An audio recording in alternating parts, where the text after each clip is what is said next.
Shu and Tefnut. Shu is the male and it is air.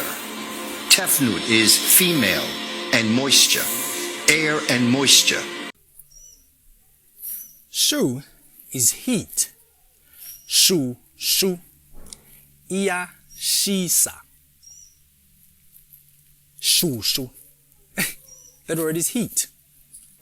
Shamesh, a name for the sun. Uku, sha. Tefnut is the opposite, the cold. Proficiency in at least one African language is very important when it comes to deciphering African cosmology. In the book Indaba, My Children, we learn that the earth, planets, the stars, the moon, everything is created from the ashes of the battle between the spirit of cold, Tefnut, and the spirit of heat, Shu. Is it not interesting that we have the name Yahshua? Shu and Tefnut create Nut and Geb. Shu and Tefnut give birth to Nut and to Geb. Nut is female. Nut is the sky. Geb is male and Geb is the earth. Geb is matter, suns, planets, moons. Geb is umagebula, umageba, ikabade in Zulu, the word we use for a lump of soil. Shu becomes Geb and Tefnut becomes Nut. Nut is not the sky. No, it's a metaphor used to express a quality about Nut. When we look at the sky, we cannot tell where it begins and ends. And this quality now is applied to Nut. Nut has no beginning and has no end, just like the sky. Hot spheres of solid Geb or matter is surrounded by cold, formless space or sky. Nut. Nut and Geb give birth to Asar, Aset, Nebetet, Seton.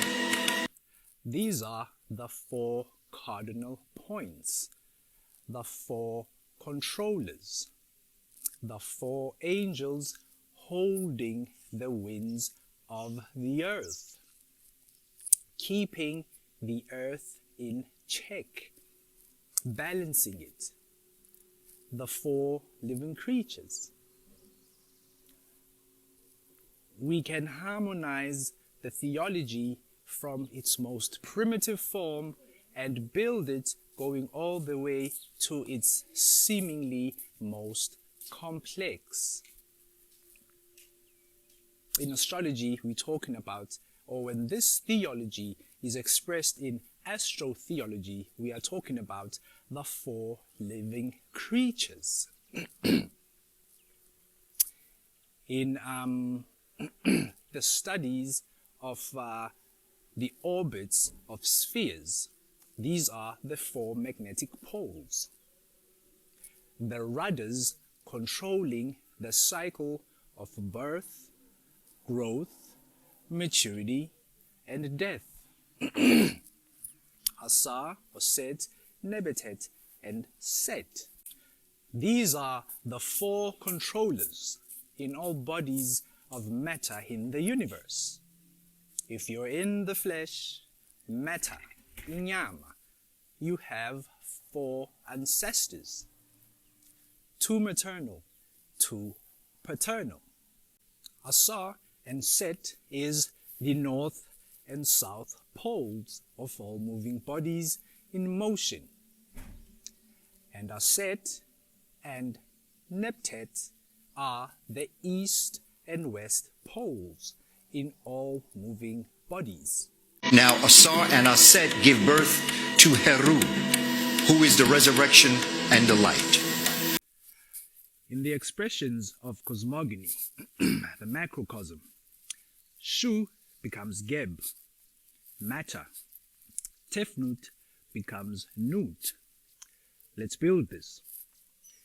In the expression of subquanta phenomena, the microcosm, the principle that becomes Geb is now Asar, or the principle that eventually becomes Geb starts off as Asar.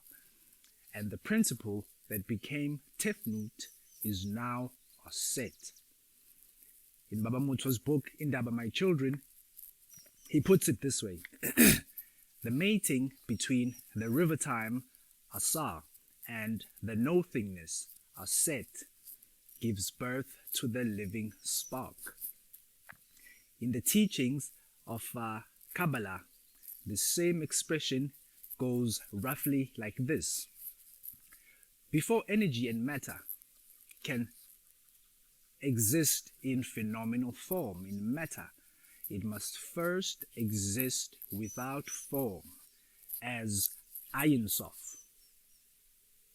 That is unconditioned energy matter, subsisting as one, imperceptible, noumena, beyond the senses.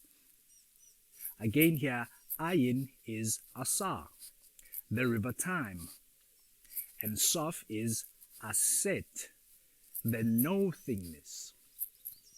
When Ayin interacts or mates with Sof, Ra is born, the living spark, electricity, the only begotten of the Father, the firstborn over all creation. Colossians 1:15 says, the Son is the image of the invisible God. And who's the invisible God? Well, that's Amen, the hidden one, symbolizing the fulcrum of all potential, indivisible, non-energy, non-matter, antimatter, dark matter, the ether, ithongo, emathongweni. Now from emathongweni, Amen, due to sound, polarizes. We cannot perceive this. The ancients called subquanta phenomena metaphysics. Metaphysics is the study of subquanta phenomena. Today it's called quantum physics.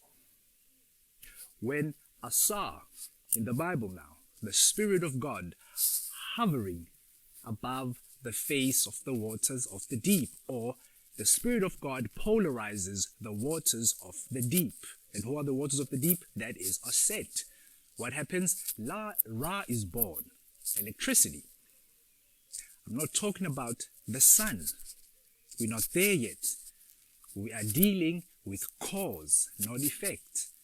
The sun is in effect. It is not cause. That's why in the Bible it's created on the fourth day. It is electricity and electricity alone, ugama, that creates the universe of matter, seen and unseen, the micro and the macro. For it is in him all things were created, things in heaven, things on earth, visible and invisible, whether thrones or powers or rulers or authority.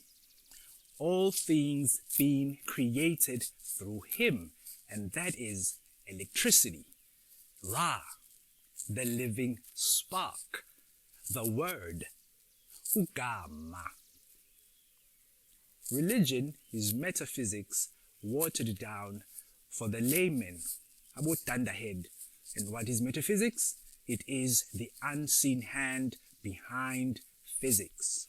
This is science. And it's very important that we don't get in so deep inside of a theology or a religion that we don't see the sacred science behind this story.